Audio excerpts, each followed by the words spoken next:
ဟုတ်ကဲ့ကျွန်တော်ညီကိုရအောင်မင်္ဂလာစနေညချမ်းလေးပါကျွန်တော်ဒီည channel ပွဲအဖြစ်ဝဟန်ကူပေါ်နဲ့ကျွန်တော် land body လေးကိုကျွန်တော်ရွေးချယ်ပေးထားပါတယ်ဒီလိုဘာလို့ရွေးချယ်ရလဲဆိုတဲ့အကြောင်းပြချက်လေးလို့ရှင်းလေးကိုကျွန်တော်ပြန်လည်မျှဝေပေးလိုပါတယ်ကျွန်တော်မြင်လေးပေါ့နော်ပြန်လည်မျှဝေပေးလိုပါတယ်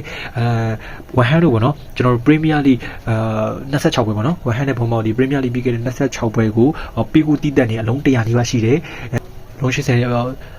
တွင်းကိုဆိုလို့ရှိရင်လည်းအလုံး80ဒီပါရှိတယ်ပေါ့နော်ပြီးကြတော့ဝဟန်တို့ကနောက်ပိုင်းပေါ့နော်ဒီနောက်ဆုံး Premier League မှာဆိုလို့ရှိရင်သူပြန်ပြီးတော့ရုံးကန်နေတဲ့အနေအထားရှိရဗျာတွင်းကိုတွေရဖို့သူတော်တော်ကိုအားထုတ်နေတာတွေ့ရတယ်ပေါ့နော်ကောင်းလာပါတယ်ဆိုတဲ့ဒီပြန်ပြီးတော့နော်ကောင်းတယ်ဆိုတဲ့ match ကိုတော့မှပြန်ပြီးတော့တေးခတ်တယ်ကျွန်တော်တို့ Chelsea ကိုလည်းသူရအောင်လိုက်ရှူတယ် Chelsea ကိုလည်းသူပထမပိုင်းနေသူ0-2နဲ့တော့သူတိတ်ထားပါတော့ဒါပေမဲ့ Chelsea မို့လို့လာသူပြန်3-2နဲ့ပြန်နိုင်သွားတာပါဒါပေမဲ့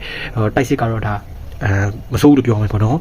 ကျွန်တော်ဆန်နာလန်ဆိုလို့ရှိရင်လည်း3-1စပါဆိုလို့ရှိရင်လည်းသူ1-2နဲ့နိုင်ထားတယ်ပေါ့နော်ဆိုတော့နောက်ဆုံးပြကျွန်တော်တို့ကစားခဲ့တဲ့9ပွဲမှာတွင်းကိုက10လုံးဒီပါရှိပါတယ်10လုံးရှိပါတယ်ပြီးကြတော့ဒီတစ်ဖက်ဘုံပေါက်မှာဆိုလို့ရှိရင်လည်းဂိုးမရတဲ့ပွဲရဒီနောက်ပိုင်းဆော့ခဲ့တဲ့ပွဲတွေကတော့သူမရှိဘူးပေါ့နော်ကျွန်တော်တို့တွင်းကိုလည်းတွင်းတယ်လို့ပြန်ပြီးတော့လည်းခွင့်ပြုပေးရတယ်ပေါ့နော်နှစ်ကောင်လုံးကဖွင့်စော်တယ်ပိတ်မစော်ဘူးတွင်းကိုရပြီးသွားလို့ရှိရင်လည်းပိတ်စော်လေးမရှိဘူးဆိုတော့ဒီကိုပေါင်းကြီး3တီနဲ့ကကိုအောက်ကိုထိုင်နေစရာပါဘာလို့ဆိုတော့ဒီဖင်းပွင့်နဲ့ကိုရလွယ်တဲ့နှစ်ကောင်ပေါ့နော်ဖင်းလည်းပွင့်နေတယ်ဆိုတော့ပုံမှန်ဆိုရင်တော့ဒီကြီးလေးကနှုတ်တယ်လို့တော့ကျွန်တော်ခံစားရတယ်ဒါပေမဲ့ကိုအောက်ကိုခေါ်ထားတယ်လို့ကျွန်တော်မြင်မိတဲ့အတွက်ကျွန်တော်မဝင်ပါဘူးကျွန်တော်ဂူးပေါ်ကိုပဲကြိုက်နေတတ်ပါတယ်တော့လန်တို့ကအိမ်ခွင်းတော်တော်ကြည့်တယ်ခင်ဗျသူနောက်ဆုံးဒီလီဂူမှာဆော့ခဲ့တဲ့အိမ်ခွင်းနောက်ဆုံး10ပွဲမှာဆိုလို့ရှိရင်လေ10ပွဲလုံးနိုင်ရထားတယ်ပြီးကြတော့ကျွန်တော်တို့ဗျာ10ပွဲမှာ3လုံးပဲပေးထားရတယ်ပေါ့နော်နောက်ဆုံးကစားခဲ့တဲ့ Renick ကို1လုံးပေးထားရတယ်ကျွန်တော်တို့ Marseille ကို1လုံး Paris ကို1လုံးကျန်တဲ့ကောင်တွေကပေးကိုမဲ့ခင်ဗျတစ်ဖက်ကကျွန်တော်တို့မိုနာကိုတို့ကလည်းတလာပိုင်းတစ်ပိုင်းလုံးကတော့တော်တော်စိုးစိုးပြက်ပြက်ကိုဟိုဖြစ်ခဲ့တာပါဒီလီဂူမှာဆိုလို့ရှိရင်တော်တော်ဂိုးလည်းမရှူနိုင်ဘူးပေါ့နော်တော်တော်ဆိုးရွားခဲ့တာပါရှုံးတဲ့ပွဲများတယ်ပေါ့ဗျာနော်တော်တော်ကိုရှုံးခဲ့ပါတယ်ခန်းစစ်ကလည်းတော်တော်ကိုဖျူဖျဲဖြစ်ခဲ့တာပေါ့နော်ဒါပေမဲ့ဒီကျွန်တော်တို့ဒီ2လပိုင်းပတ်ချာလေးအစလောက်မှာတော့သူ Renick ကို4-0နဲ့နိုင်တယ်နန်တက်ကို3-1နဲ့နိုင်တယ်ဆိုတော့ nice ကိုတည်ရဆိုတော့သူတိုက်စစ်ပိုင်းလေးလည်း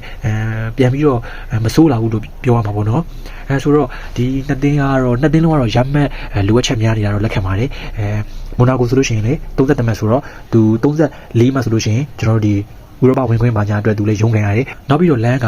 ကျွန်တော်အင်ကွင်းတော်တော်ကျစ်တဲ့အသင်းမှာအင်ကွင်း17ပွဲမှာပြီးကိုက9လုံးပဲခွင့်ပြုပေးခဲ့ရတာပါ17ပွဲမှာ10ပွဲလည်းနိုင်ထားပါသေးတယ်ဆိုတော့အင်ကွင်းကတော်တော်မာပါတယ်ဒီမိုနာကိုကတော့ကျွန်တော်တို့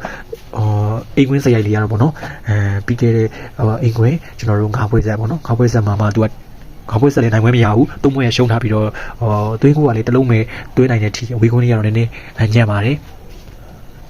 လမ်ဘော်ဒီကိုဘာလို့ကျွန်တော်ပို့ပြီးတော့ကြိုက်လေဆိုတော့ဒီအဓိကပေါ့ကျွန်တော်ကြီးလေးပေါ့နော်ဖြစ်တဲ့ကြီးလို့ယူဆရတယ်ပေါ့နော်သူဒါမိုနာကိုမနိုင်နိုင်ဘူးဆိုလို့ရှိရင်1 plet 60အနည်းဆုံး1 plet 50 60ဗျာအဲ့လောက်ကတော့တက်သွားလိမ့်မယ်လို့ကျွန်တော်မြင်မိပါတယ်60 90လောက်ပေါ့ဗျာနော်အဲ့လောက်သူရှိနေမယ်လို့ကျွန်တော်မြင်မိတယ်ဆိုတော့အင်ကွင်းလေးဖြစ်တဲ့လျောက်အရေးကြီးတဲ့ပွဲလေးဖြစ်တဲ့လျောက်ခြေစွမ်းတည်ငြိမ်မှုကမရှိသေးတဲ့မိုနာကိုတို့လမ်းကိုအင်ကွင်းမှာမရှင်းနိုင်လိတ်ဖူးလို့ကျွန်တော်တို့မိမိရဲ့အတွက်လမ်းဘော်ဒီကိုရွေးချယ်မိတာဖြစ်ပါတယ်စေတနာထားပြီးတော့အချိန်ပေးရွေးချယ်ထားဖြစ်လို့အကြိုက်တူမှာဆိုဖို့ကြွေးတင်မြတ်ရခင်ပါတယ်ဒီကိုရီးယားလုံး online ကိုနိုင်ပါဒီတဲ့ပွဲကောင်းသုံးသက်ချက်ဗီဒီယိုတွေကိုကြည့်ဖို့ဒီ channel လေးကို like and subscribe လုပ်ထားပါဆော့ပြီးတော့ကြည့်ရဖို့ကျွန်တော် Telegram channel လေးကို comment မှာထည့်ပေးထားပါတယ်ဒီကိုရီးယားလုံးစီးပေးကြပါခင်ဗျ